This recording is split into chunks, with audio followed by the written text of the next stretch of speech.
Greetings, Tao Van. I've got a special episode for you today. I am interviewing a fellow Shas'O who has done an amazing achievement at an event called was it the All Stars at Hellstorm?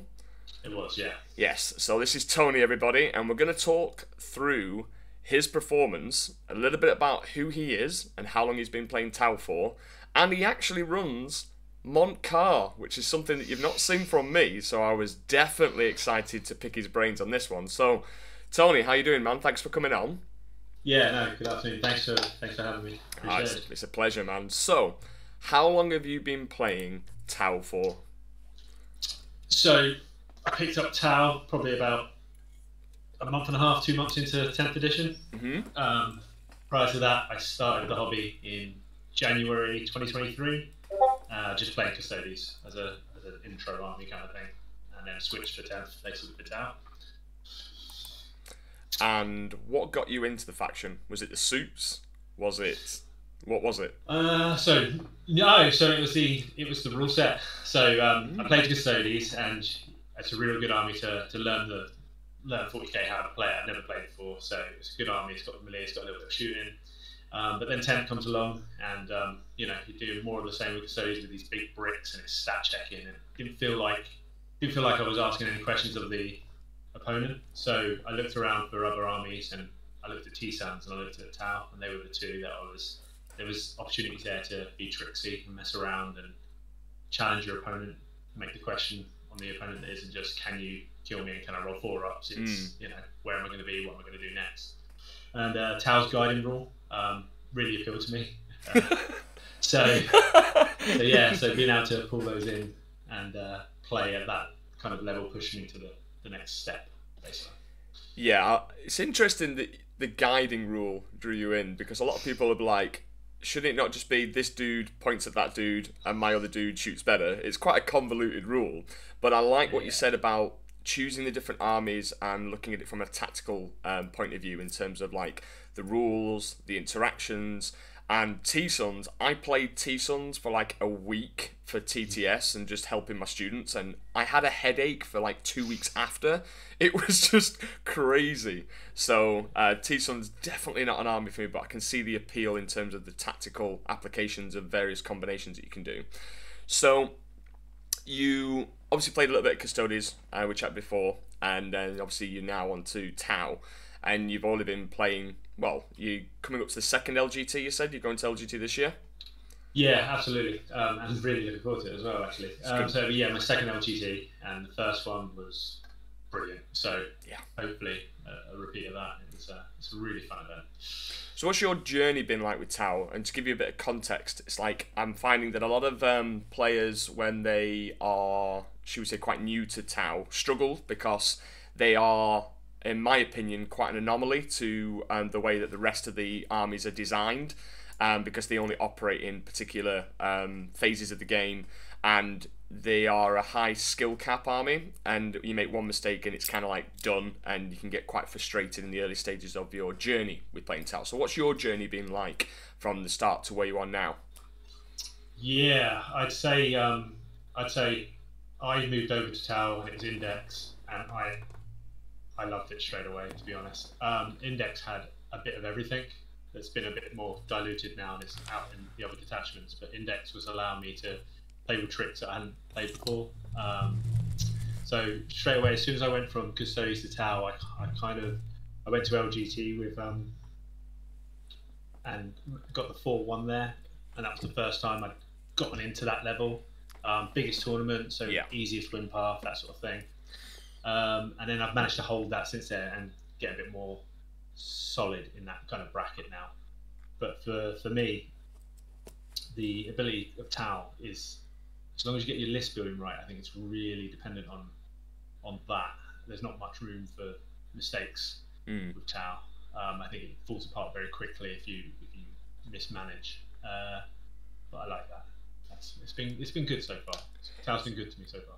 So do you you mentioned list building, which is absolutely crucial, and you hear me talk a lot about how the list building is kind of it's frustrating because you're constantly ironing out kinks and you're adjusting things to react to the meta, but I find Tau has such a good toolbox that you can deal with a lot of the threats that are presented in an ever-changing environment. So is there any kind of particular structures or things that you always start with your list, or things that you focused on at the very beginning that you want to kind of advise people out there that are looking for some inspiration? What would you say is your focus points when list building? I think you start with the event in the first place. So you look at the event and you say, what are the 5 or 6 missions? What's the terrain layout's going to be? Because there are certain layouts, Games Workshop Open compared to UKTC, they require very different things. The Hellstorm, which is the event I've just been to, it was quite unique. It had 5 different terrain layouts, so you were on random tables, so you never quite knew what you were going to get in. So you had to take that into account. And then once you've looked at the terrain, and there's spots on the board where you want to be as a Tau player, and there's spots that you definitely don't want to be. Once you've established that, you start building to that, and then you look at what's the mission going to require of you. And then finally, you look at what the cards are going to require of you.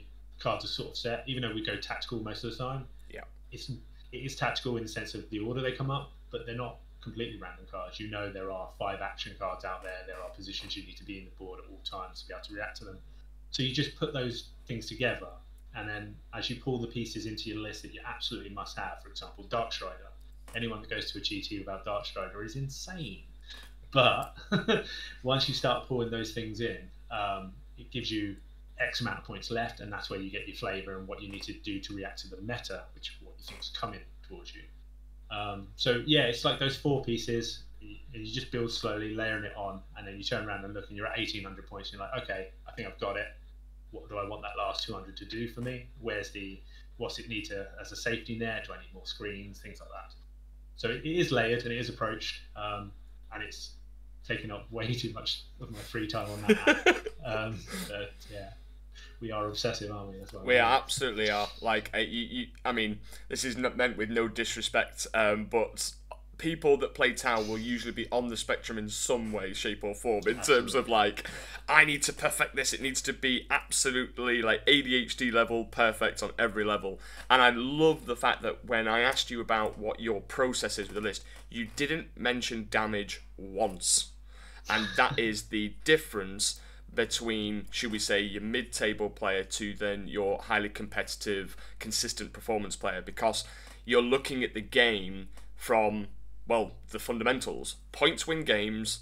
My design of my list is all around mission, scoring, and then everything else is just a nice addition. And yes, we can do damage. Yes, flat 4 Riptides are absolutely amazing. Blah, blah, blah. You could go, the list is endless. But the fact that you focus on the points and the application of your units, and then the terrain, all of this stuff is the prep that you need to put into if you want a consistent performance and to improve your learning curve. So, you know, that kind of answers some of your, should we say, your success within a short amount of time, because you're looking at it from a fundamental point of view and a game perspective rather than guns, guns, guns, fast gun, good gun, so on and so forth. So, you know, hats off to you on that one. Very, very, very well designed. So, without further ado, let's go straight into your list then. So, talk us through this Mont'ka spice that you made for a tournament that has 5 different layouts and so many different variables. So, go ahead. What did you design? Yeah, so as you said, it is Mont'ka. I began with Darkstrider because he is special. Without a shadow of a doubt, I use him a fair amount in most matchups in some way. I put in 2 Breacher teams as fairly standard, I think. I didn't go with any leaders in the Breacher team because they weren't there for the damage, they were there for the trade and denial. Yep. I went Breachers instead of Strike just because the math on the Breachers was just that little bit more secure. If they went out to trade with some chaff, they were going to take the chaff down, where Strikes sometimes maybe not. But that was that. I managed to strip down to 1 Devilfish instead of the usual 2 that I'm seeing on a lot of lists. I needed those 85 points. I did miss having that second Devilfish, but I got by. So it was just, I'm down to 1 Devilfish, which allows me to do the Darkstrider, the Scout Forward, that sort of thing, but also gives me just that extra body that I can throw forward and give them. There's something about the Devilfish model I find with players. they're not looking at the stats of it. They're looking at that big imposing model, and it's very similar to the tanks. So it gets a lot of attention in a way in games, even against really good players that have got to take care of that devilfish. Yeah. When you don't have to, when the seekers have gone, the devilfish is just But it does seem to pull people in. And I got the 2 broadsides. Now in Mont'ka, I run them as missiles. That AP strap with the broadsides, missile sides, it's bananas good. Doesn't quite work that way in the other detachments, but in Mont'ka, 2 of those lads walking on, that's your delete button. It's there. Unusually, I put in 2 star-sized battlesuit units with Enforcer commanders. I haven't seen them much. I put them in because of what I was expecting. I liked the deep strike about them. I was expecting the Deathwing Knights, sisters, a bit swarmy. I knew Ines was coming with GSE. Yeah. So I knew I needed a vast amount of shots that could be split in all sorts of directions to pick up lots of things. They had a mixed result. Then I had 3 hammerhead gunships, and in Mont'ka you can get away with all 3 being iron cannons without any issues whatsoever because of the lethal hits. Yeah. And at 145, they're priced perfectly. Please don't raise them. They're just staple, very much needed. Crew carnivores are in. I have those over any of the other kind of options. I really like the sticky. I like the scout sticky, then run back run away, corners. Yeah, I really like that. I think they're great. 75, they probably could do with a little touch downwards, but they are in the list. Two Pathfinders. Massive fan of Pathfinders for the double spot. I find that they can go out as a trading piece, spot twice, do some damage, deny. You lose 1 resource, and they've done so much in doing that. Yeah. So I'm a big fan of the Pathfinders. For some reason, that 90 point is really nice as well, rather than 100. That, for some reason, the way your lists come together, those extra 10 saved on Pathfinders really add up. 1 Piranha, who is absolutely MVP of my list. Yep. No one sees that Piranha coming, and he absolutely wins me games turn 1. 3 stealth suits, because at 60 points, their spotting ability, infiltrate, all that stuff, they are brilliant. And then a little bit of love for the Vespids, who, their rule is now known to one of my opponents. He wasn't aware. I told him as one of the games to talk about in a minute. But Vespids are uppy downy, that scoring piece, but actually there to stop the rapid ingress plays. Yes. And twice that worked out of the 6 games, and twice it was brilliant. Really, really, they earned their points. So you put it all together. It's a lot of low strength stuff, but it's a lot of it, and the list is kind of everywhere, doing everything it needs to do. And the points, as my run went, was really consistently high, and I never felt under pressure because I always had an answer. So the list was nice. Yeah, it's definitely different from the Mont'ka lists that, 1, I kind of tested, and 2, not seeing a list like yours out there, because you got no Riptides, right? No Riptides. The mindset behind those was, I think, the changes to Pariah on UKTC killed the Riptides a lot for me. So the 10-inch movement goes down to 8 with the pivot, even a tiny pivot. And with the way you position those Riptides when you try and get around corners, you're not pivoting 2 inches, you're pivoting 1 inch, but you've lost that extra inch because of the rules now. The 72-inch range, which was so lovely, they've put the extra terrain in on the UKTC boards, so that 72 rarely is needed. So now all these bonuses, and don't get me wrong, that 2 up, 4 up, beast fullback, I love it as a mid-board bully, but the extra that I loved around them, for 180, I've got other options. Yeah, I can see straight away the synergy in your list, like the missile sides, when you do bring them on, you're 100% going to capitalise on the pinpoint, the stratagem that gives you 4 rerolls to hit, and then it's 4 rerolls to hit, 4 rerolls to wound because it's twin linked, and just missiles, guns akimbo, get wrecked.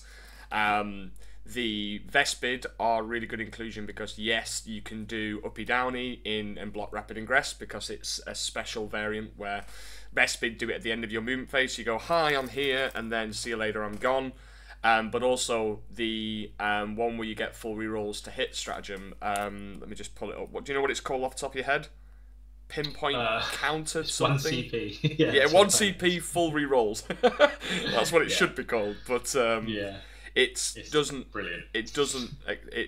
excludes Kroot units, so you can't sacrifice Kroot, but it says nothing about Vespid. So you can get your Vespid killed and then Oh, okay, well, bop. And that single piranha, I imagine in some games you might have sacrificed that single piranha to go, oh no, I died, and full rerolls to hit. That piranha was an absolute legend. And there used to be multiple routes across UKTC boards, which I play on predominantly, but since they've closed it up, there is still room for that one piranha. You can safely deploy on the line, get back where it needs to be. But every game that you go first as Mont'ka, that piranha's coming. That's coming, And he does wonderful things. So yeah, that's my list essentially. It was pinpoint counter-offensive. I know it was pinpoint something or other, but in short, screw over your enemy by rerolling everything. Yeah. It's an incredible strat. It is. For 1 CP, it's a bargain. So the aggressive mobility, you said you had 2 star size. So were they both bursts, or did you have a flamer unit, or both bursts? Yeah. So sheer volume. I looked at people that would come in. I relied on the lethal hits into the Catans and things like that. Yeah. The volume of it. Into infantry, that AP1 could be AP2 if I need it to be. Mm-hmm. Which then puts quite some pressure on Deathwing Knights, for example, things like that. People ask you their stats, you can tell them honestly, you can say what they do, you can say their rule, and they don't sound that great. And then when they land and it all comes together, they are it takes a lot of parts, but it works. It does work. I mean, if you brought them both in at this one target, that's like, here's my Deathwing Knights. You go, okay, well here's 48 strength 5 AP2 shots, full rerolls to hit because I'm going to give you something to kill. Absolutely. And I'm going, bosh, I'm going to fish for lethals. Yep. Yeah. And then I'm going to be rerolling 1s to wound because you're already rerolling everything. Or if you weren't doing it against the pinpoint counteroffensive, you're at least rerolling 1s to hit and to wound. And you just go, lethals, and then obviously I'm wounding you on 4s. But obviously I'm rerolling 1s, and you just go in, I'll fish for the lethals anyway, and here's a bucket load of saves. It's traditional 40k. If you've got something durable, I'm just going to chuck the kitchen sink at you and make you roll loads of saves. So absolutely. I can see how the missile sides can do that as well, because I imagine you've given them all the missiles. Did you go with SMS, missile drones, and the high yield? So all the missiles in the world. Everything I could throw at them. The only issue with the missile drones was the -1 damage. Kills them a lot that way. So the 1 damage on the star size just kind of offset that. Yeah. But yeah, no, that was the theory behind it. And your enforcers, what were they armed with? Enforcers, the Cyclet plus more burst cannons. You can split fire out, but the Cyclets go up to AP3, damage 2, and that catches me out when I'm doing it, let alone my opponent. Like that's huge. But essentially, the enforcers were there to try and let them survive or draw more resources into them with they've got an armor contempt. Built in. So you have to commit some proper AP into them, which is great because it's not going into your tanks, for example, which have also pushed out when you go turn. Yeah, it's interesting that because I always have this like kind of argument with myself about, do I just put bursts on them or do I just give them missile pods if they're going into the Star Scythe? Because the Star Scythe, the extra AP will make your missile pods go to AP2, and then obviously if you're doing the stratagem, it goes to AP3, which is not going to matter against Invuns, but it's still AP3 armor contempt. Well, I'm still going to be putting you to your 4-up Invuns, whereas then the Star Scythe AP2 with armor contempt would be only AP1, so those missiles just punch through a little bit more. Was that a consideration of yours, or do you just want more shots? Wasn't the two, you just said it there. I've also realised that the missile thing, the range would have been really helpful as well. Yes. Because the enforcer can sit at the back, he has that extra range, can go elsewhere. So that's actually, that's definitely something to think about. It's always like really annoying as well. And the other thing that I've been looking at as well is when you're looking at Daka, it really pains me when people forget about their goddamn gun drones. And I'm like, bro, these gun drones can slap. So it's up, doesn't it? We kind of automatically put 2 shield drones on our commanders because we want them to have more wounds. But actually, I've been considering right now just going, no, more gun drones. Just all the gun drones. So did you do shield or did you do gun drones? Or I did shield, 2-up save, shield, to try and know that. But no, I know what you're saying. When you're going into the baseline of a 3-up save, it's throw everything you can at it because it will work. No, I get you. With lethal hits as well. Exactly, right? So, sounds like a really... what I'll do is I'll ask you just to send your list to me in a paste bin, and then I'll put it in the chat for people so they can have a gander and probably copy it and not mess it up if you're going to copy it.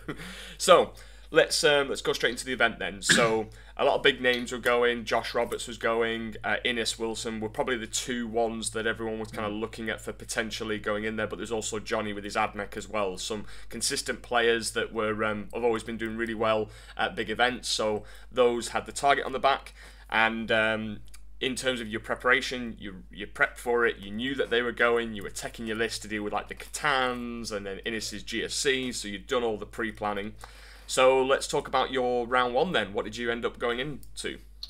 So round one, Ray Harkin's Death Guard. Right. His list was essentially built for Billy to fight first bricks, and a bunch of Death Guard Terminators. It didn't have much in the way of shooting other than a couple of Chaos Knights, but it was built not for me. It was built for someone else. And then I showed up game one. We were on the boards, the WCC boards, which for these flank objectives were almost completely open. Yeah. So he had an uphill struggle. Like it was a mismatch. The main thing I had to watch out for was the rapid ingress play, because they're slow, but you don't want them coming in the thing. So Darkstrider was very far up the board very quickly. The Vespers were coming down, and he was not left with many options. So it ended 148.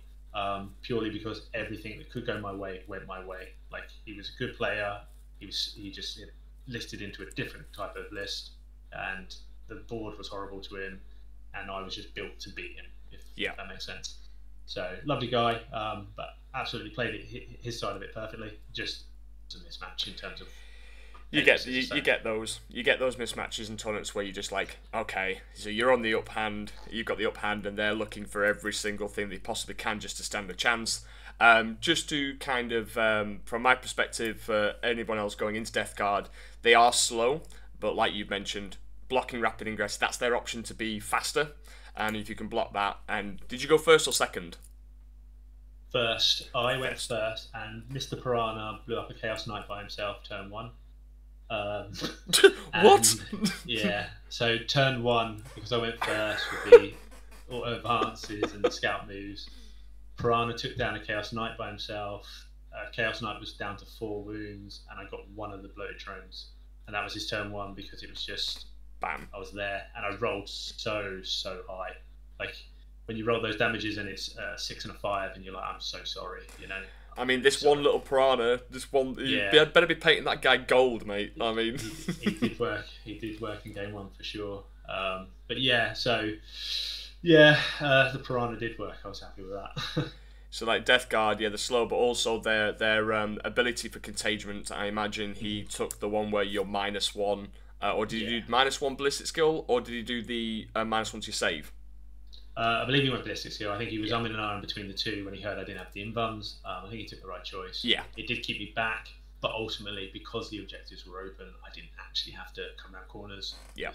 I could stay quite far back. And I think the way that you targeted the bloat drones and the fast stuff just to stop his speed for this contagion, because it's when it's within an X amount of distance, depending on when the turn is, and if he just shoves something really fast, like a flesh mower, bloat drone, or whatever it is, it gets in containment range, and then bam.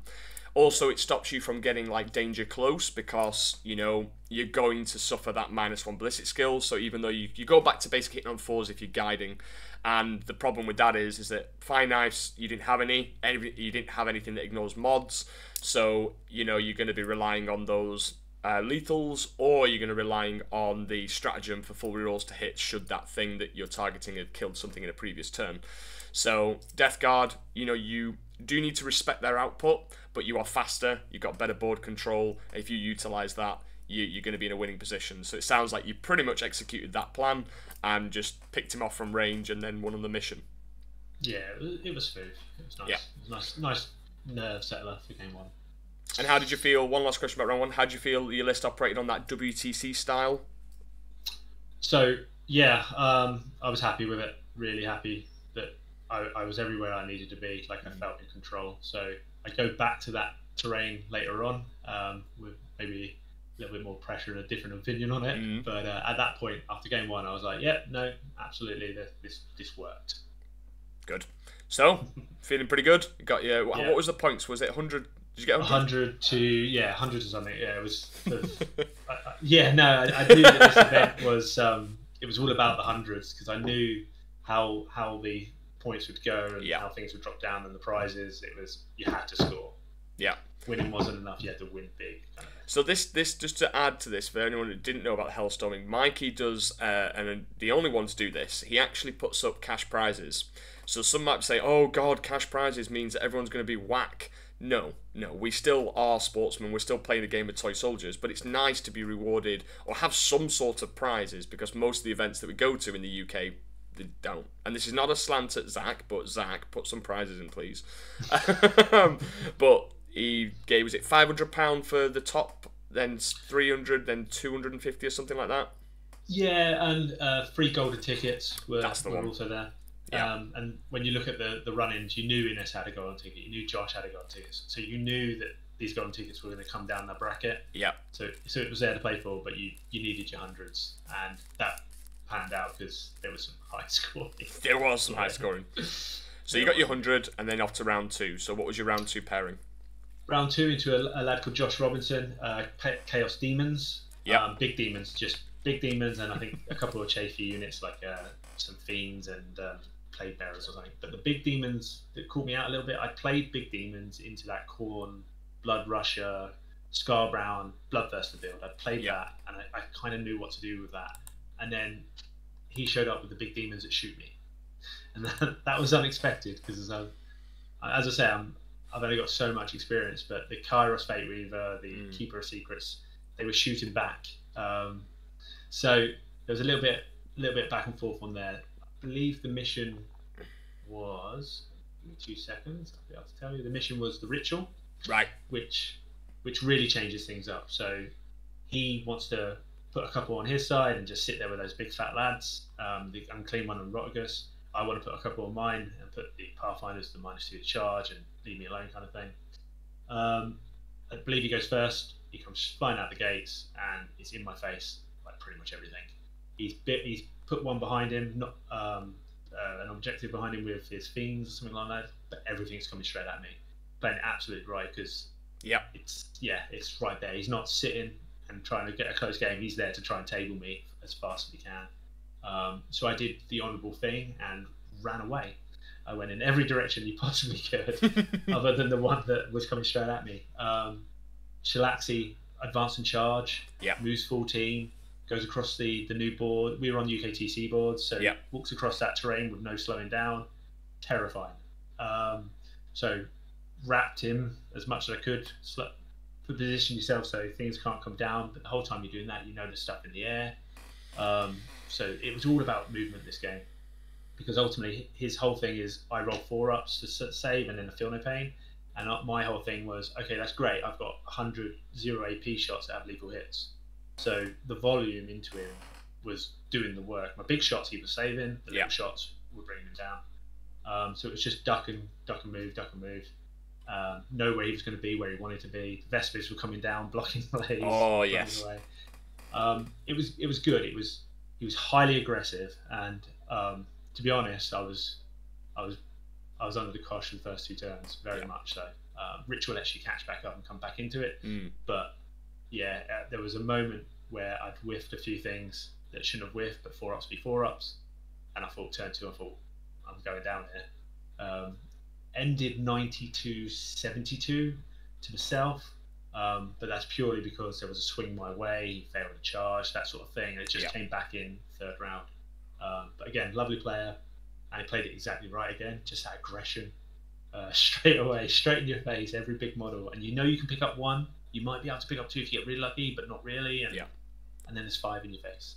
Yeah, well, it's got to be one of those things where I've been in a similar situation to you, where you're like, they know how to play against Tau. Just here's everything. I know you've got good guns, but here's everything. Deal with it all. And then what you got to do is you don't have your resources to go and do secondaries. You have to kind of go, well, I'm going to kill that one thing, block off this other thing, use this resource to block that, then screen. You got to do it from turn 1, and then you're watching their clock, and they've spent 4 minutes on their first turn because they've just gone yeet, done secondaries over to you, and you're there going, well, I'm going to take about 10 to 15 minutes now just to actually get myself out of this hole. And then they're just there waiting you and preying on you. Now, there's an interesting thing about the ritual, okay? So I've realised this after WTC, and a lot of the focus was around how you can plan for a mission. So I'm going to kind of ask you like a question within your game and ask you about how many turns did you spawn an objective? Okay. So for me, one of the things I'm aware of the ritual, how many I spawned on the game, ended up 2 on my side, no more. Because my experience as a custodian player playing the ritual was to not spawn any and just take theirs.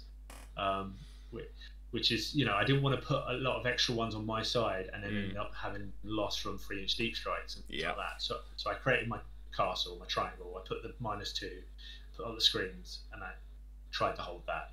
Yeah.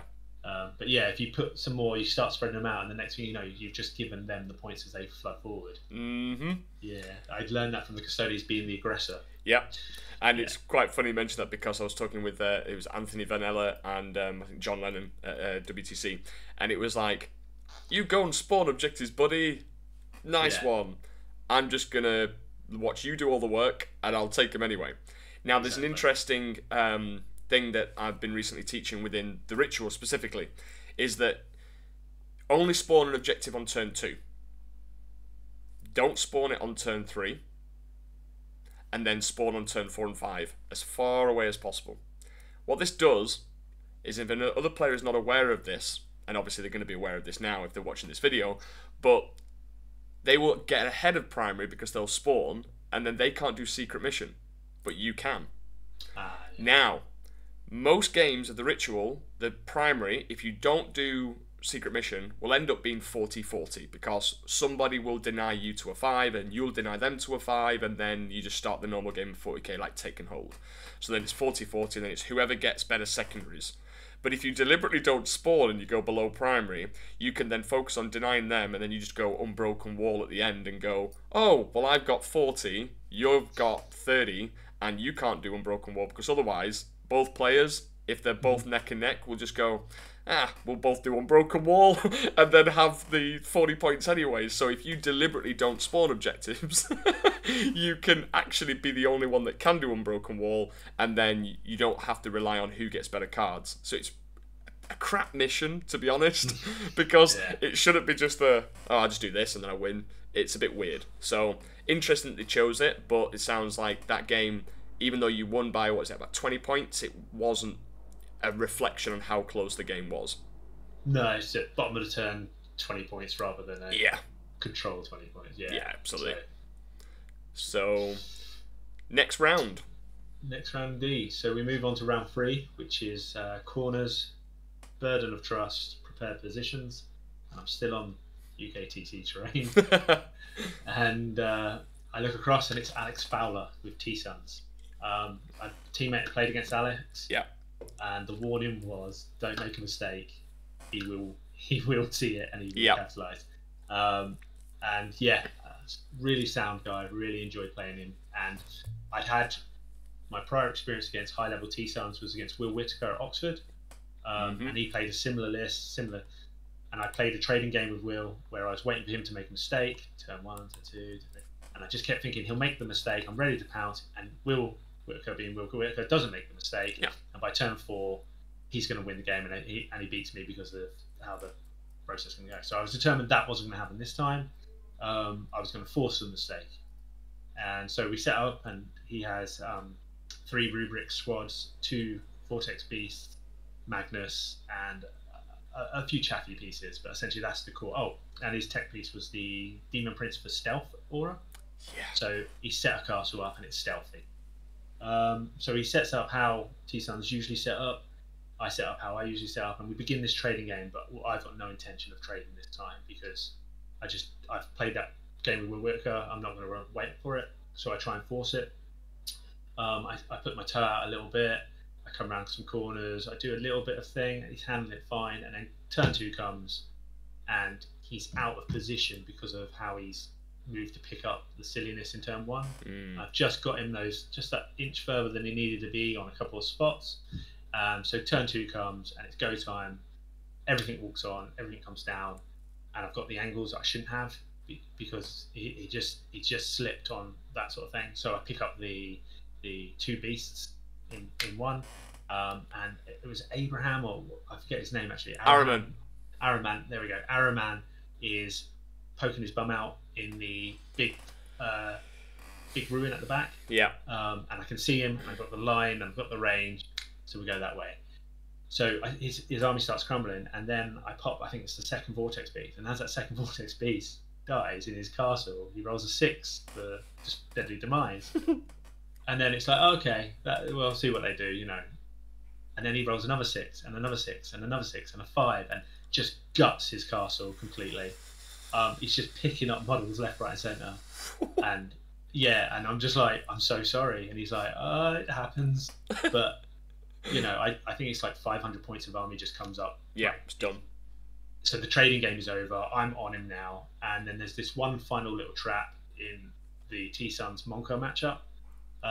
Essentially, we have access to 2 CP -1 damage, which if you place that against Magnus, it kills the Magnus move combo, forward, do what it needs to do.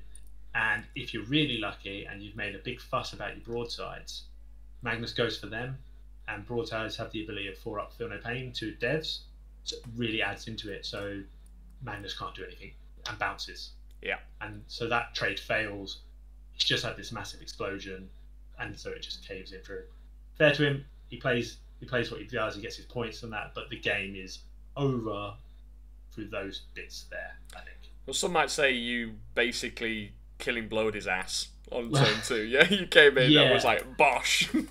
Yeah, we exchanged Discord details after, and we're going to play some TS. I don't think I'll ever get that luck into it again. But really good player, really fun to play against, and it's an encounter that I feel that Mont'ka has the tools to do, as long as you can bait Magnus out. You've got to bait him. I love that, because I never thought about the broadsides with the minus damage and then going into the Magnus thing and the 4-up Feel the Pains. I think that's a byproduct of you focusing down on Mont'ka and really looking at all of your options to tackle your matchups that you are predicting to go into, like the meta ones, and I think that's really clever. Yeah, -1 damage and 4-up Feel No Pain, you've basically just almost doubled your efficiency of surviving, your durability, and it kind of makes me want to run 3. Just bosh, there we go, overkill. But no, that's nice. The explosion was lucky, obviously, but the identifying those little mistakes is what Tau's all about, and it feels a little bit bad sometimes, because you are preying on your opponent's mistakes. In the game of 40k, you're doing that anyway, but it's not a gotcha moment. It's just looking and saying, right, that's my opportunity there, I'm going to go for it, and that's usually the thing that makes you go full send, or and an R whether it's worth it. And the moment they make those position mistakes, you just pick them apart, and it sounds like you did exactly that. Could be by a millimetre, it doesn't matter. If your bum's sticking out, I'm going to notice it, and I'm going to go for it. Yeah, no, it was for me, for the gotchas, because that's one of the biggest things to learn about 40k that isn't actually written down, is how to play 40k as a person, and where's the line between a gotcha and just, you know, playing your poor choice. So, for example, the reason I don't feel this one crosses that line into gotcha is I remind my opponent of what they can do, and it's his target selection rather than I can. So there is a line there, and it does change based on your opponent as well. Some people see other gotchas, so it's actually really difficult to like get that flow with players that you've never played against. But you're playing competitively, but you're also trying to do it in the right way without, you know, tricking people. It's a balancing act, and the one example I've got is I'll forgive anything if the person's been, I suppose, man enough, and I hate that phrase, but it's the only one I can think of, to turn around and go, just before you start your turn, I've made a very small mistake. It is very minor. Would you mind if I just tilted this gun back behind the wall? And I'm there going, I know I've already spotted that, and I'm already planning my turn, but you've identified it and asked me before I've started my turn, so I don't mind that. Because if it's like, I've pushed up my unit really quickly, they've gone and done an action, there's nothing I can do to stop this, or whatever it is, I'm like, yeah, that's absolutely fine, just took the gun in. But I've had instances where I've done all my movement, and then they've kind of gone, actually moved the model themselves, and I'm like, excuse me, what are you doing? Oh, my gun was sticking out. Do you mind? I was like, well, I do, because I've just gone through my entire movement phase and planned everything around that. So those little moments, it's all about, like you said, like, it can change from opponent to opponent, and I always emphasize on communication is key, because, you know, depends on what round you're on, how knackered you are. It could just be silly little mistakes, and you don't want to win off a really silly mistake, but you want to make it fair because it is a competitive event. So it's all about towing that line, and it's all about communication for me. Yeah, absolutely. So you're 3-0 at this point. What was the score in that T-Suns game? Was it another 100 or was it high? That was 100. That was 100, and I think he pulled himself to about an 80, something like that. Yeah. He had the pieces. Yeah. Yep. So 3-0. It's time to go to bed. And Mikey being Mikey is he's withholding the pairings. He's having a good time socialising with people, and he hasn't hit the pairing button. So I fell asleep, and I went to bed, and I woke up to see that I'd been paired into Johnny Simmons that day. So at 7 a.m. I was first bringing up the rules of AdMech, because this would be the first time I've ever played AdMech. And the first rule I saw was army-wide stealth, and I went, oh, great. Okay. This is going to be fun. So frantically trying to like get the units. They've all got strange names. They're all very similar names. Trying to just work out what's going on here. You try to do a bit of theory crafting. I mean, my friend's driving us there, and I'm trolling away through the codex, trying to look at what's what. I could work out one enhancement. I couldn't work out why he had the other. I later then found out what that was to do. But yeah, so I looked across the table as I'm setting up, and Johnny from Mind Goblins was just like, so have you played AdMech before? And I was just like, yeah, lovely, it's fine. No. So he gave me the brief rundown, but we just don't have time for him to sit down and explain a codex. You just don't. So I made myself a decision. I said that if I go second, I'm going to play the trading game. I'm going to get a respectable score out of it, and I'm going to see what he does, but I'm just going to keep playing for those points and see how it goes. If I go first, I'm gonna go at him as hard as I can, and see what actually his army can do if it's challenged. So I rolled first. I went first, and I went for it. Piranha went flying across the board. He had a rhino there, and I thought, right, I'll have that. I was able to move one of the hammerheads out because I realised he didn't actually have much in the way of anti-tank. He had the chickens and he had the breacher unit. But once he put down the breacher unit, I realised that was probably his only mistake, actually, his position on that breacher unit. They needed 2 movements to really affect the game. Yeah. And so I knew I had that free turn where I could come out and the breachers couldn't get me on one side of the board. So I came out with a hammerhead. I lined up all my shots on what was essentially the plan. Was he had so much stuff wrapped around these rhinos. If I could get the rhinos, Deadly Demise was going to get 1 to 3 more. It was going to be like a thing based on how he didn't keep anything in reserve. And there's only so much he could deploy, and he's made like those kind of mistakes at the start because he wasn't expecting the aggression. He said that himself. He was expecting the trading game. So I've gone for it. I've done everything that I should have done, and I've rolled lots of ones. And I've gone, what? Because these things don't even have stealth. These are like the only units in the game that don't have stealth. I fired 4 Seeker missiles, the ion cannon, a melt of 4. That rhino was alive on 4 wounds. And I was like, oh, okay. On the other side of the board, I've done the aggressive play with Pathfinders, Devilfish. I'm charging into things, but I'm not getting the math right. So what can this do? Okay, it's got 7 attacks. This one's got 4 attacks. So I'm thinking, right, 13 attacks. You're not going to pick up a 10-man path unit. All they've got to do is survive that 1 turn. They did not survive that 1 turn. So just mismanaging those sort of things. The game very quickly goes his way.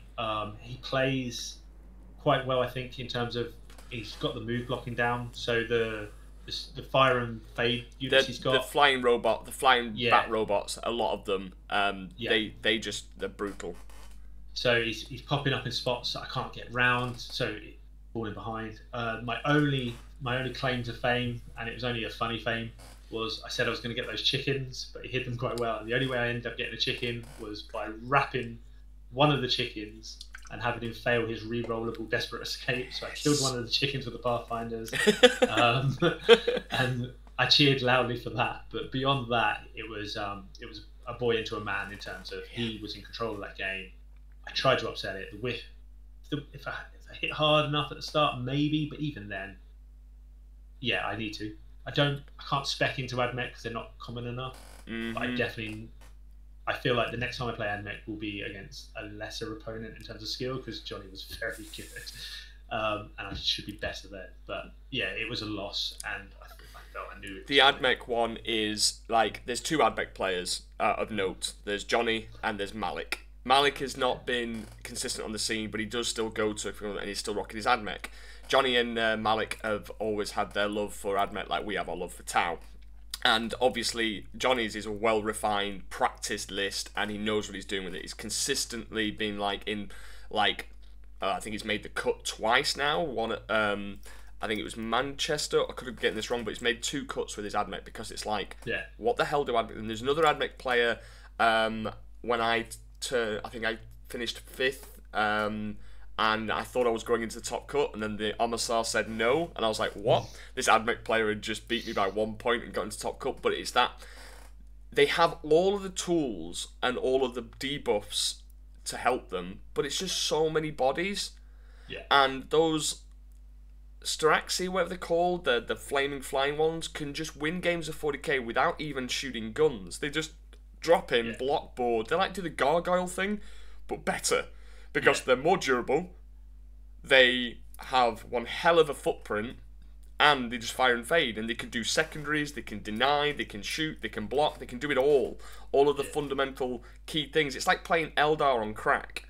It's just too much stuff, whilst they also have the power to deal with your vehicles, with the chickens, and their combos where they can like come out of a vehicle, shoot you, then go back into a vehicle and do horrendous damage. They've got it all. But like you said, you can't tech for it because there's not many Admech players out there, and if you're teching into Admech, unless the meta is a horde meta, you're going to struggle into other matchups that you need to tech for. So it causes a problem for us, and I certainly don't want to go against Admech in any event, because like you, it's like, not only do I not know what this army does, I'm going to be on the back foot, and I have to get everything correctly, and you've taken away the power of my efficiency of analysing and having a plan, because I don't know what my plan is right now, because I don't know what the bloody army does. So, you know, that, to be fair, it's an honourable loss, but like you said, like, you're going to now be thinking, right, if I go against Admech again, I've got at least experience, and I can tackle a few of the things that I maybe did wrong in the game against Johnny, and who better to play? Johnny's a great player and a great guy from Mind Goblins, so hats off, Johnny, but I hate you and your Admech. So, off into round 5 now. So, who did you go against? So, round 5 was into Josh Roberts. He was playing his Necron Catan list, which was a Nightbringer, 2 of the teleporting Catans, and that is it Illumina Solaris? Illumina Solaris for the aura thing or whatever. This annoying guy, stupidly tough. He's a 4-up Feel No Pain. He was like a mini Catan. He felt yes. Like so he had that, and then he had a bunch of low knocks like the Hex Marks. Yep. Backed up with the Doomsday Arc. So 3 of them, 11 models I think he had on the table, plus a unit of flayed ones or something. Yeah. And Death Marks had to hold the home. So he had a quick high grip army. That was the thing. I'd just come out of the lunchtime, so I'd had time to like decompress. from the Admech game. And so I looked across the board. I looked at what he had, and I realised that the way his list has to work, because there's so little of it, has to work based on those low knocks holding while he pushes, like controls where we're fighting. So the tactic was clear to me. It was, don't worry about the Catans, pick up everything else and make the Catans do some actual work. Got turn 1, and I've got to disclaim this. Josh Roberts is a tier, if not 2 tiers, a better person at Warhammer than me, without a shadow of a doubt. Like, playing against him, it was the second time I played into him, and he's still that cut above. His movements are precise. He knows what's going to happen before you do. I got very lucky with the rolls in his turn 1 and 2, where he was rolling so far below the average of what those Dooms Arc should be doing, and he whiffed a couple of charges and things like that. That's what kept me in the game. Okay. The game plan was right, but like I was outmatched here. So the game plan was just turn 1, go after the little stuff. So we've got the Piranha. He's picking up a lone Hex Mark turn 1. He's then tank shocking and killing 4 of the 5 flayed ones, and then you get the. So it was things like that, like just picking up those things. Down in the bottom right, I'm desperate to establish that dark stride on the right flank, because with that 12-inch bubble and the way the board was laid out, we're on WCC again. I was just like, yeah, if I can get down there, I can create that little bubble. It's purge the foe. We're gonna get the draw on primary at the minimum. You know, he's gonna kill more, but I'm gonna hold more.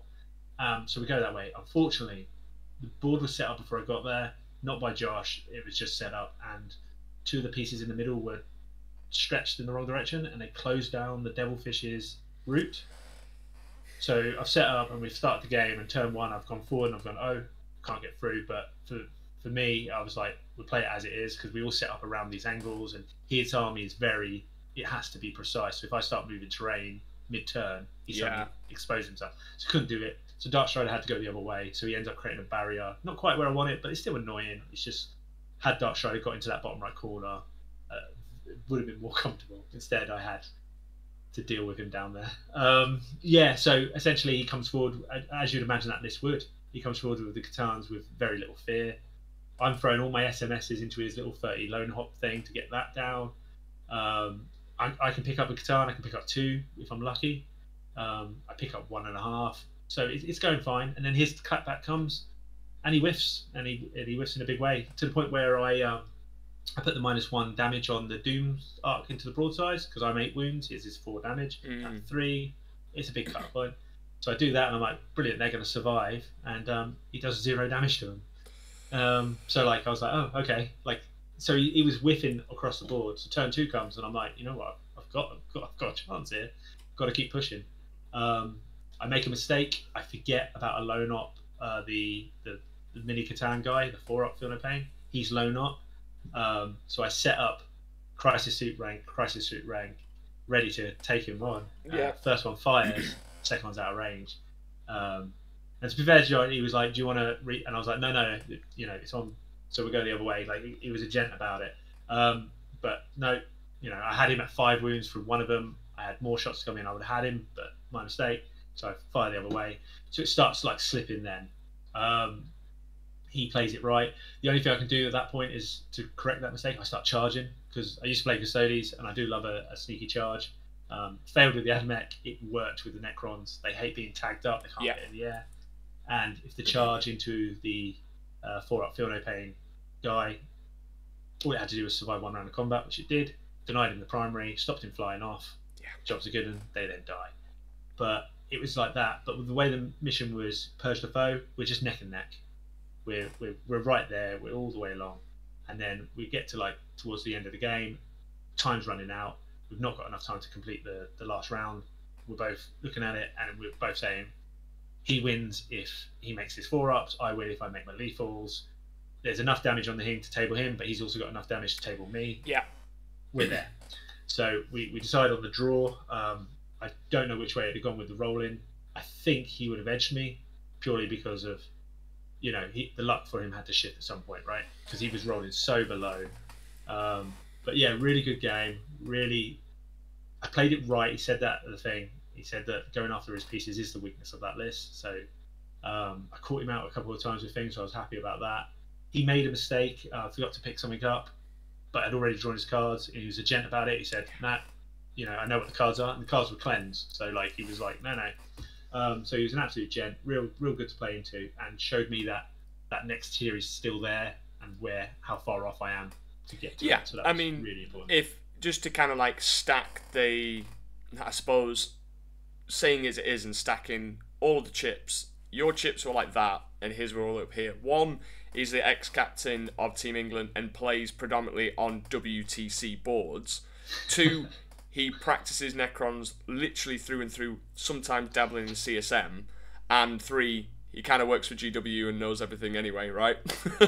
You know, there's an ongoing joke that he's just going to go and nerf my army or our army town and be like, yeah, screw you. But like, yeah, you're going in, you could just come out of a game, Johnny, who's a specialist in Admech, then straight into Josh Roberts, having a bit of food in between, your mind scrambled from Admech, going then straight into Josh Roberts. I can already feel myself in your shoes going, oh, for God's sake, just give me a break. But to get that tie, and like you said, in the mission where it is a very drawish kind of mission with Purge, you're keeping it level, whoever's secondary cards, and you're waiting for whoever to make the first mistake. So it sounds like you were both pretty much on kind of par all the way through. And then yes, not finishing the other turn, it happens because two very precise players playing each other, also trying to do it the right way and kind of like forgive and forget, that kind of thing. It does add up on a lot of time, and to be honest with you, I've been in many scenarios like you said where you look at it and go, really wanted to finish this game, but we're just at a point where let's just be shake hands, honourable, yeah, draw. So it's not about people have an issue with talking out. At this level, it really doesn't matter because most things are either dead set, all I have to do is move this model here, score these points and I win, or I do this and I get a draw. But when it comes to damage versus durability, you sometimes just got to go, well, I've had a great game, let's not spoil it, let's not have any salty moments, this is where it could happen, let's just accept it. So, draw against Josh Roberts, fantastic. And then you've got, this is a different event, there's 6 rounds, so you've got another one to go into. So who do you end up going into in round 6?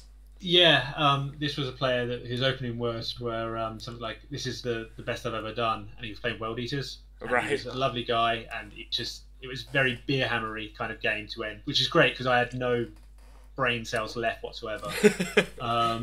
And it was World Eaters, but it was World Eaters with an extra brick of Zerkers than you usually see, and because of that, it had no chaff or chaos spawns or trading pieces. Yeah.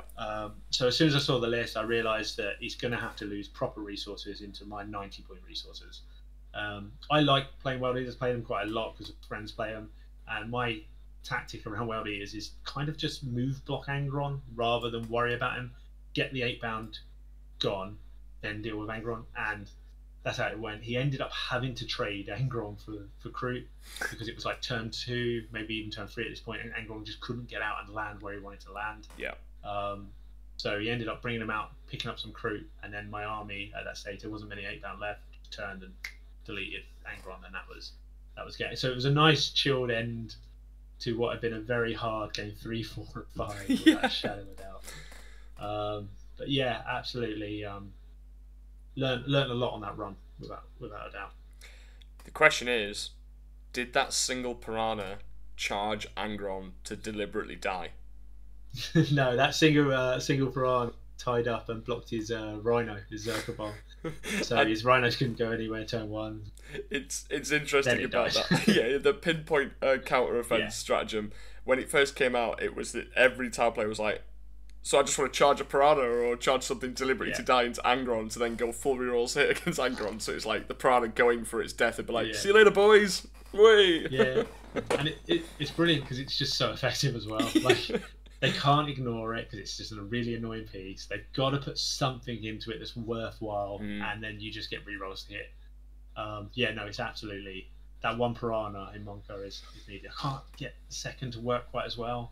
You've only got so many spots and things like that, but that one it punches up in a consistent way. Yeah, so we'll talk a little bit about the evolution of the list near the end of this one. So you've just finished. What was the score in that World Eaters game? 100 to myself. I think he was at 65. It was taken hold, so he had quite a bit of primary on turn 2, I think it was. But yeah, it was about 65 or something like that. So there's really. Against World Eaters, I've been doing a few little things that have been kind of annoying for them. Now, obviously, whatever they touch, they kill in combat. Yeah. But their whole thing of locking you in with the 8-bound, if you can orchestrate it so that they only have a few models to attack and you have like a Kroot unit or something like strung out, and then when they remove models, you can basically actually remove the ones to break coherency and then remove the models that are in engagement with them so that they can't lock you in. It's a really annoying move to do against any combat armies, but you can break your coherency when they attack and just go, oh, end of the fade, boom, now I'm going to shoot you. But the 8-bound is definitely something that you need to watch out for as tile players, because them locking you in, I think it's the 8-bound that do it. Exalted 8-bound, yeah. And then they go, you're stuck in here, and you're like, oh, I don't want to be, unless it's crisis suits or battle suits that can just go bosh and die. You do have to respect their threat ranges because they advance and charge when they do their dice, and then the sticking objectives when they die. It can be quite problematic, but it is a favourable matchup for the Tau if you play it precisely and you respect the fact that they can just unga bunga you at turn 1. So you went, was it 4 wins, 1 draw, and a loss against the Admech, which is respectable because the only thing you lost against was Admech, and that's fair because everybody's like, I don't know what to do against Admech, hence why they're just, you know, sailing away going, yeah, no one knows, and then God forbid they get any buffs in the data slate, that'll be a worry. Yeah. I think at the event, both the Admech lists that were there went into my teammate's Space Wolf list, and he said, what's your army rule? And they said stealth, and he said, ha ha ha, I have 1 gun. And so like Admech struggled with that, so I think he ran them over on his route to the final, but yeah, as a shooting army into Admech, it's something to puzzle on. Yeah. Sure. So, proud of your performance? Yeah, happy with it. See the progress. As I say, I'm going to LGT, so that'll mark that year since I towed into the 4-1 bracket, and I've held that 4-1 so far. So I'm really looking forward to how LGT feels and the results go, to compare it to that year of progress. Yeah. You know. But yeah, happy. I think there is a massive jump to the 5-0 mark than the 3-2 to the 4-1. That's how I see players, by the way. Like I tier them up as the 3-2 for us. But yeah, to get to that 5-0 is obviously the goal. It's just, it is quite a large jump. I think I'll be sitting in 4-1 for quite some time now. I think just from hearing you talk about your processes and the way that you utilize the list building and then how you play it, I think you, and I mean this was, you talk the talk, and I actually think, looking at your results, you're not as far off that 5-0 as you think. I think what has helped me get to that level, it's hard to explain because it's just kind of like a light bulb. It's just gone on, and then that's what happens. It's repetitions within a certain list that I, 1, thoroughly enjoy, 2, has been very heavily crafted and the list can no longer have any improvements, and then just getting that reps into different armies and constant exposure to top players. So the more and more you get exposed to top players in the events that you go into, like, you know, LGT is a weird one because there's like 1,000 players. You could play nobody or you could play everybody. So it's kind of a bit of a, we don't know. But if you just keep getting the reps in, I think one day it will just happen. You'll be running a list that's unique to yourself, but you are perfect with it, if that makes sense. It sounds like your Mont'ka that you had is unique. You know how to utilize every piece, and it'd be nice to see, if you feel it could stand up to the current meta, you refining your Mont'ka list ready for like LGT or something like that. But we don't know because we're waiting for the balanced data slate. We don't know what's going to happen. It could change the whole thing. We could be running the recruit detachment for you know, we don't know, right?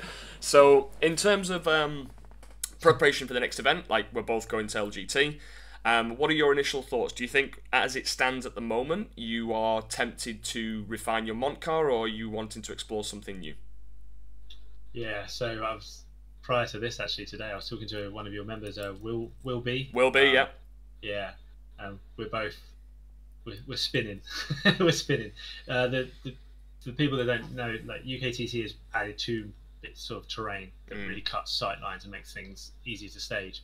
And what I'm looking at it is Mont'ka's ability to rush that first turn, which is a big part of their playstyle, is so limited, and then that leaves you with the crew that have been done by points and rules that have really hurt them. Having painted up 80 crew carnivores just before that happened, that was a good feeling. So you're left with the Kion or Index one, where you play that patient game with the tricks that they have, or you're left with the crisis suits. And we are leaning towards the crisis suits because they've got all the tools, the skill ceiling's there, but it's one of those things where if it goes wrong with your crisis suit detachment, it really goes wrong. Like, you get 20 owed. If it goes wrong with Mont'ka or Kion, you're still going to grind. There's still opportunities and you come out respectable, but you've got to be really on it with those crises. In top level play, if your list is right, they give you the best options to do with UKTC. I think the 3 inches, the fatal fires, sustained if you need it. There's even the battle shock reaction one as well. I didn't even realize that was in there till today. which is the awesome one where because you just go boop, take some mortals, and then take a battle shock test. Yeah, that one. So yeah, battle shock. It's huge with I'm charging you to take the terrain, take the objective. No, you're not. Yeah. So yeah, I am looking at the crisis suits. For every list that I make at the moment, Kion and the crisis suits, it's 5 to 10 points over every single one. Yeah. So I need those carnivores to just come down a little bit in price, please, Games Workshop, and we're somewhere close. Someone who remains nameless mentioned that they were unaware of the Vespid special ruling, Uppy Downy, and the timing of it. Was unaware it was a different timing, so that was that was interesting chat. But I've had that same thing, by the way. I've had that same thing. It was like, what? And they're going, I kind of told you, and I also laid out the data cards in front of you if you wanted to check it. Sorry, but buzz. It's a funny old one, that one. If I stick with the Mont'ka, one of the things I noticed was the denial of error denial turn 1 is really important. So Mont'ka has the War Shaper recruit who can do the extra AP for free for himself and one other. So he makes it into the list with some Croot Hounds. And if you look at the way the boards are positioned, suddenly these Croot Hounds have OT1 at 40 points. They can set up, scout, deny the aerial denial, and as a trading piece, 40 points, get the game going. So I've snuck those into the list, and I really like how they feel centrally. Essentially, like there was a player, a good friend of mine, Kyle Mack, who plays for South Africa, and he came up with a tech piece of the Lone Spear with the Strategic Conqueror and 3 Hound units. And what he was doing is he was using it for 1, secondaries, 2, he was using it to actually choose their fortify objective and just go, here's 5 hounds, that's OC10, here's 5 hounds, that's OT10, here's 5 hounds, that's OC10, that's 3 turns of primary down from like 120 points plus the 105 point Lone Spear with the enhancement, because it can be put on a model that's not a Croot Shaper. So that's a nice tech piece. One. For Ret Cad that you mentioned about crisis suits, I am also in the same position where I'm thinking Ret Cad, Kion, and I have got 2 lists that I'm so tempted. I just need to see what happens with the balanced data slate. But the Kion list that I ran at War Masters, I've done a very small alteration for UKTC, and like you, I dropped to 1 Devilfish, and I dropped my Sky Rays, and I just inserted 4 broadsides. Just for those easy firing lanes on UKTC, and just be like, bosh, there's 4 broadsides. And with the SMS, so I could indirect sisters, trading pieces, so on and so forth. So that's one list. Still with the Plasma Fire Knives, I absolutely love them in Kion. They are gross. They kick out so much output, and people do not expect it. And I've had students that have ran the list, and then their opponents have gone, this is the most aggressive tile list I've ever seen. It's like, oh yeah, it will hurt you from turn 2 and overwatch you and multiple overwatches, and you will cry. And then the Ret Cad is I love it because it's one of those detachments that I've never experienced frustration like this when trying to list build. It's like a problem that I'm trying to solve, but every solution has its own problems, and I'm like going, oh my god, can you just not be 5 points over? Can I just not be this? But the one thing that I'm settling on with Ret Cad is Ghost Kills. I'm looking at lists with 2 or 3 Ghost Kills in, between 12 and 15 Crisis Suits, and then double Pathfinders, because I just love them. And with UKTC, I'm also thinking about the 4 broadsides again, because they're just so efficient at what they do. But the Ret Cad list that I'm looking at obviously includes Darkstrider and an assortment of characters. One obviously is Farsight, and I'm thinking about like Cold Star, Enforcer, Uppy Downy, 3-inch D, all that kind of stuff. So yeah, and Battle Line units is an interesting one with Ret Cad, and I've settled on just 1 strike team, just to be annoying. Yeah, with the Ret Cadre, one of the things that I was coming around to was you almost have to start seeing those Flamer units as your battle line. It's a shame they're not in a weird way, but the Flamer Crisis, you've just got 110 points, so they're in that price range. You've got to see them as that. They go out, they flame, then they overwatch, and then they usually die. They've denied an object. You could use them like that, but the flip side of that is Bring It Down is starting to get quite heavy, things like that. But yeah, the Ret Cadre with the increases actually landing on the Ghost Kills changes the game a bit for go skills, because Yes. they've always lacked that point of strength and that point of AP, and I think it affects them more than most. In that 9 and 3 AP Yeah. for the iron cannons is suddenly a thing. Yeah. Strength 13 fusion if you want it. I know. I just can't get over that 2 shots though. It's like bugging me. I'm like, come on, you know. Yeah. At least give me D3 and I'll cry if I roll a 1, but I could get 3 or 3 shots. So sounds like we're both pretty much in the same kind of like boat in terms of tackling LGT, but obviously we're just having to wait until the balanced state slate. We don't know when it's going to be, but I reckon hopefully it should be by mid this month, because it would be a shame for them not to have it released before like the second largest event in the world. So I think we are going to expect it in the next upcoming couple of weeks. Probably like, what, 3 days before list submission, and we're all like, just scrambling. But no, man. Well, it'd be really interesting to see what you come up with, and obviously just DM me if you wanted to get any second opinions and stuff, and I'll do the same with my lists, and we can kind of like represent Tau, Enforce, LGT. It's going to be huge. But I just wanted to say, mate, honestly, fantastic performance. I was watching and I was just looking at all like the performances, and you did an absolute astounding job. And you had a very, very, very difficult run. So hats off to you. Yeah, so, thank you. You are part of a club, aren't you? In what's the club that you're part of? Oh yeah, Warlords of Walsall in Warsaw, as you can imagine. Just run some RTTs and GTs occasionally, but it's like any other club. If you're local to us, come on down. And pretty welcoming. Yeah, you can find us on Facebook, pretty much. And the good thing is even though it's like a local club as well, you have yourself and a lot of other good players as well. So I love small little communities that have like a good structure of competitive players, because I think the problem with, and we've all been there, when you go to like your local gaming store or whatever it is, you have the one person who thinks they're the bee's knees, but actually when you go to competitive events and you just don't really feel challenged. So having a really good group of people around you helps support you and nurture that kind of progression, and the learning curve is huge. And the community's blown up massively over the last couple of years. So, you know, exposure to better players, more experienced players is only going to make you a better player as well. So guys, check out their club and go to some of their RTTs. I love little RTTs and GTs to prep for big events, so go check them out. And if you send me your link of that, I'll put it in the description alone as well. So, right, is there any other, I think one thing to touch on before we end the call is, if you were to give some basic, like 2 or 3 points of advice for aspiring Tau generals out there, what would it be? Specifically to Tau? Yeah. Or just temp in general? So for Tau, I would tell them that they do have a combat phase. They do have a fight phase. They do have a melee phase. You're not going to do much damage in that melee phase, but you're going to move and be in places that they don't want you to be. Coming from the Custodians background, I was very confused by my opponent's confusion every time I charged them. Pathfinders have the ability to be in the enemy's main objective turn 1. You know, so if that works, use it. Hypercrit, for example, absolutely have their whole castle back there because they're going to go up and down at leisure, and suddenly you've got 10 guys touching 2 units and they can't do it. Combat is a phase, and we can use it, and we should. Yeah. Basically that.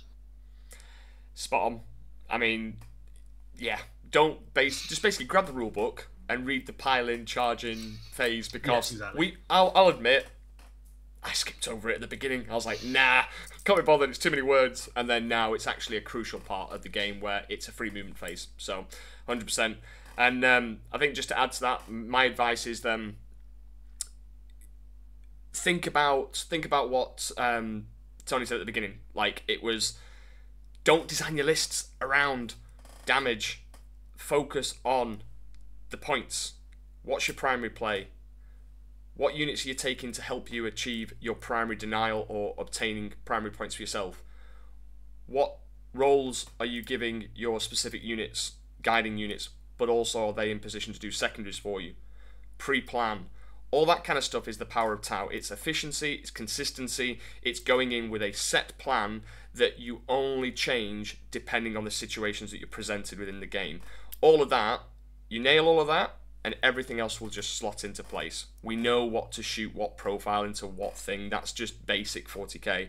The intricacies of the rules and understanding how the game mechanics work and how it changes, because a lot of the new changes to the game, such as secret missions, the people that plan for them and have taken them seriously are the ones that are doing consistently well. The people that have maybe glossed over the facts of the new changes are the ones that are struggling to get behind the new changes to the missions and the primaries and stuff. So all of that is well within your control. Focus on that, guns later. But thank you so much for your time, mate. Honestly, it's been a pleasure having you on. And for those guys that are watching, please like, subscribe, do the whole stuff, and check out my Puretide program. Apparently it's good. So that's all from me. But thank you very much for watching, and take care, everybody, and I'll see you all soon. Bye.